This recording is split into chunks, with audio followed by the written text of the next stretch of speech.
Hi, I'm Ray with PhoneArena, and this is our Q&A series.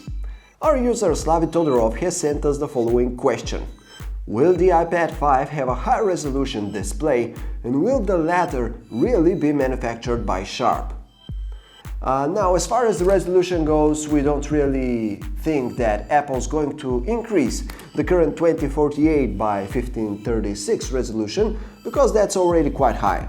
The pixel density is 264 ppi, which is very good for a tablet, and while some tablets out there like the Nexus 10, for example, have already surpassed that, Apple isn't really known for taking part in specs races, so we don't think that it's going to increase the resolution for another 1 or maybe even 2 years.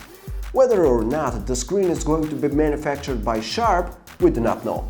There are rumors that the iPad 5 may utilize Sharp's exoscreens, but those are yet to be confirmed. CX3NT3_713 has the following question. PA, will the upcoming Nokia 1520 have AMOLED display or SLCD?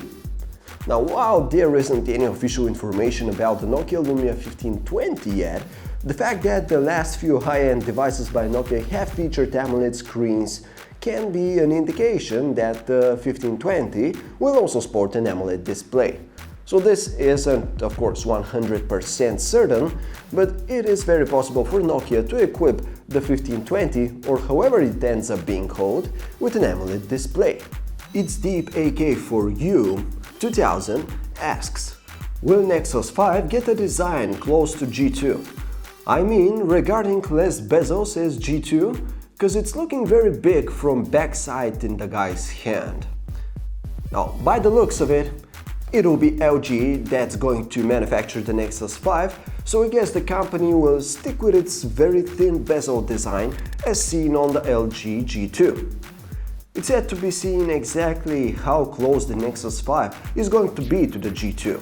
There will probably be some differences, just as with the Nexus 4 and the Optimus G from last year, but it's safe to presume that the bezels will be quite thin. Xperia Fanzone asks us, do you think the Z1's camera can compete with that of Lumia 1020? Well, the Xperia Z1 has a wonderful camera, easily one of the very best among other smartphones. But the Lumia 1020 has one really enormous sensor compared to normal mainstream smartphones, such as the Z1. The 1020 is a very heavy, thick, bulky phone, and that is so because it houses some very powerful camera tech, which is why we think the Z1 won't be really able to rival it.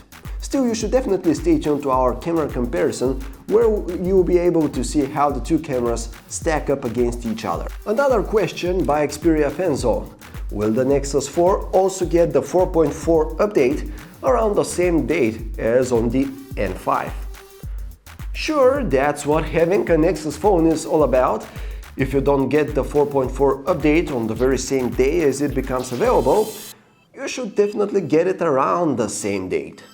Finally, our user Alitarin wants to know, should I buy Nexus 4 now or wait for the Nexus 5, and what will be the pricing of the Nexus 5 unlocked version?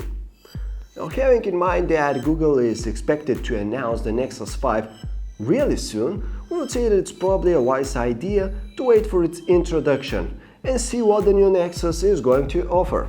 From there, you can always choose to buy a Nexus 4, and of course it will be quite cheap. Hopefully the Nexus 5 will retail for the same price as its predecessor did, at $300 off contract, but who knows what Google is going to do this year. Thank you for watching our latest Q&A episode. Of course, be sure to post your questions for next time as comments below this video or in our post at phonearena.com.